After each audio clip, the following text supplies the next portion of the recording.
नमस्कार मंडळी, स्वागत आहे तुमचं एका नवीन मस्त रेसिपीमध्ये. तर आज आपण गव्हाच्या पिठाची खास्ता कचोरी कशी बनवायची ते बघणार आहोत. मैद्यापेक्षाही मस्त कचोरी होतात. अगदी step by step me he recipe तुम्हाला या व्हिडिओमध्ये दाखवली आहे. कणिक कशी भिजवायची, फिलिंगमध्ये टेस्टी मस्त बनवण्यासाठी काय करायचं, त्यासोबतच कचोरी कशी तळायची आणि ही कचोरी साधारण 7 ते 8 दिवस टिकतात. तर तुम्ही ही रेसिपी नक्की ट्राय करा. व्हिडिओ शेवटपर्यंत नक्की बघा, म्हणजे तुम्हाला प्रत्येक ट्रिक आणि टिप्स मिळतील. तर चला आपण रेसिपीला सुरुवात करूया. तर इथे मी 2 कप इतकं गव्हाचं पीठ घेतलेलं आहे. त्यामध्ये अर्धा ते पाऊण चमचा ओवा घातलेला आहेत आणि 2 चमचे आपल्याला तूप घालायचं आहे. हे खूप महत्त्वाचं आहे. तुपाने आपला कोणताही पदार्थ मस्त खुसखुशीत होतो. तर शक्यतो तूपच वापरा. आणि थोडं थोडं पाणी घालून आपल्याला याची मस्त कणिक भिजवून घ्यायची आहे. जशी आपण चपातीला भिजवतो तशी. जास्त सैल किंवा जास्ती घट्ट अजिबात भिजवायची नाही. जास्ती घट्ट भिजवली तर आपली जी कचोरी आहे ती तेलामध्ये फुटतात. तर तुम्ही बघू शकता आपली नॉर्मल कणिक भिजवलेली आहे. दुसरी महत्त्वाची टिप म्हणजे ही आपल्याला पाऊण तासासाठी रेस्ट करायला ठेवायचं आहे, पाऊण ते 1 तासासाठी. त्यामुळे सगळ्यात पहिल्यांदा आपल्याला कणिक भिजवायची आहे. त्यानंतर आता आपण कणिक साईडला ठेवली आहे. आता आपण फिलिंग तयार करून घेऊया, जे की खूप मस्त आणि टेस्टी लागतं. तर इथे मी 3/4 कप इतकी मुगाची डाळ घेतली आहे. ती छान ब्राऊन होईपर्यंत आपल्याला भाजून घ्यायची आहे आणि आपण आता ती काढून घेऊया. त्याच पॅनमध्ये मी 1.5 चमचा धने, 3 ते 4 काळे मिरे, 3 ते 4 लवंगा, 1 चमचा जिरं, 1.5 चमचा बडीशोप आणि 6 ते 7 कढीपत्त्याची पानं हे छान भाजल्यानंतर गॅस आपल्याला बंद करायचा आहे. त्यामध्ये आपण भाजलेली जी डाळ होती ना, ती 2.5 टीस्पून इतकी घालायची आहे. हे मिश्रण छान थंड झाल्यानंतर आपल्याला ते मस्त बारीक करून घ्यायचं आहे. छान मसाला बनतो याचा. आणि आता त्याच पॅनमध्ये मी पाणी घालणार आहे. त्या अंदाजे आपल्याला पाणी घालायचं आहे, साधारण 2 कप इतकं. आणि त्यामध्ये आपण जी मुगाची डाळ भाजून घेतली होती ती घालायची आहे. मुगाची डाळ आपल्याला साधारण 70 ते 80% इतकी शिजवून घ्यायची आहे. पूर्ण शिजवायची नाही. तुम्ही बघू शकता. तर ही आपल्याला आता याच्यातलं पाणी जे आहे ते वेगळं करून घ्यायचं आहे आणि ही पण आपल्याला छान थंड करायला ठेवायची आहे. तर आपला जे मसाला होता तो थंड झालेला आहे. आपण आता तो मस्त ग्राइंड करून घेऊया. थोडासा असा भरभरीतच ठेवायचा आहे, जास्ती बारीक पावडर बनवायची नाही. आणि जी डाळ होती तीही आपली थंड झालेली आहे. तीही आपल्याला जास्ती बारीक वाटून घ्यायची नाही. जस्ट थोडंसं आपल्याला पल्स मोडवर आपल्याला मिक्सर चालवायचा आहे आणि तुम्ही बघू शकता. तर इथे मी पॅनमध्ये 2 चमचे तेल घेतलेलं आहे.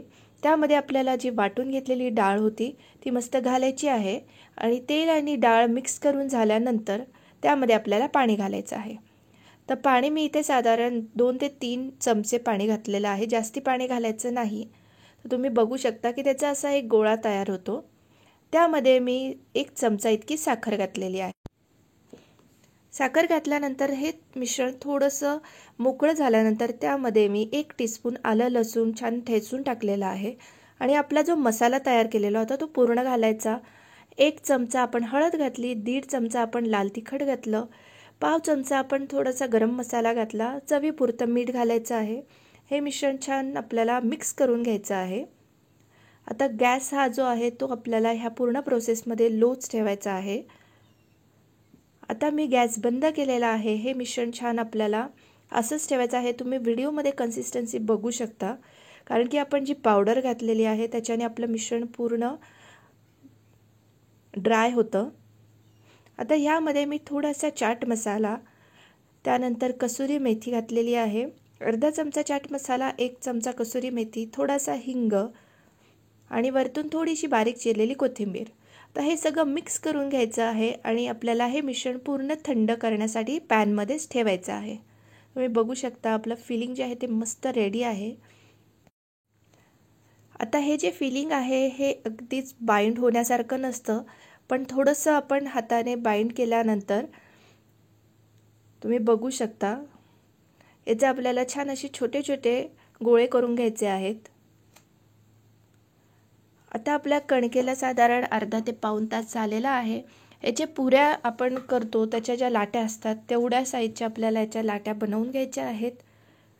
तर मी हे सगळे बनवून घेणार आहेत, बघू शकता तुम्ही. आणि आपलं फिलिंगचाही छान गोळे तयार आहे.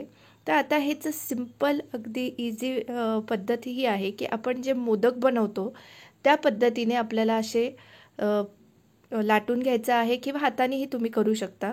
आणि मोदकासारखंच त्याच्यात सारण भरून जे वरचं कवर जे आहे त्याला थोडं थोडं पाणी लावून आपल्याला मस्त ते पॅक करून घ्यायचं आहे. कारण की आपल्याला डीप फ्राय करताना हे ओपन व्हायला नको, यासाठी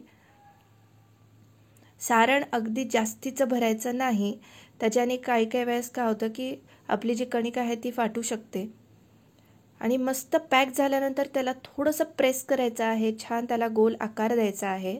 आणि ह्या ज्या आपण बनवलेल्या कचोऱ्या आहेत त्या आपल्याला आपल्या गॅसवरच्या लो बर्नरवर किंवा लो फ्लेमवरच्या गॅसवर ठेवायचं आहे. आणि अगदी लो फ्लेमवर ह्या कचोरी मस्त तळायच्या आहेत.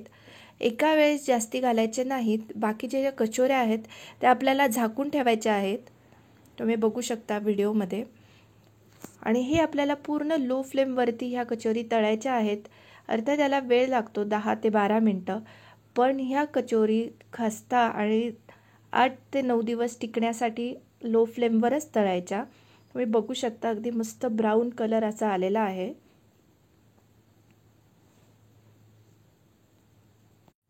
अगदी मस्त अशा कचोरी होतात आणि नुसत्या खायला खूप मस्त लागतात. प्रवासासाठी तुम्ही बनवून घेऊ शकतात. आणि अर्थात गव्हाच्या पिठाच्या असल्यामुळे हेल्दीही आहेतच.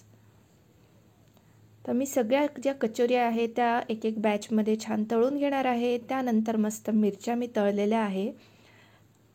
तुम्ही बघू शकता अगदी मस्त आपल्या कचोरी झालेल्या आहेत आणि अगदी खास्ता होतात. त्याच्यातलं फिलिंग अगदी टेस्टी होतं. तुम्ही प्रत्येक मेजरमेंट आणि step by step he recipe follow करा आणि रेसिपी तुम्ही केल्यानंतर कशी झाली तेही कळवा. थँक्यू.